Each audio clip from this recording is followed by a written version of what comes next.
Активистите против рудници ќе водат кампања за бојкот на парламентарните избори.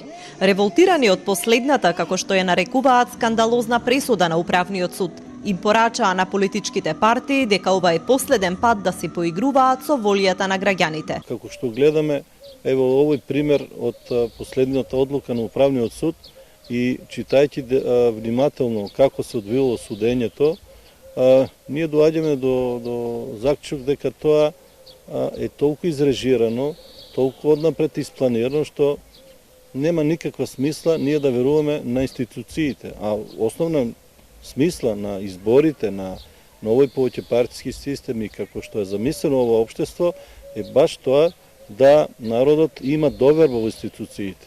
Освен антиизборна кампања, активистите најавуваат и граѓанска непослушност, но и кривични пријави.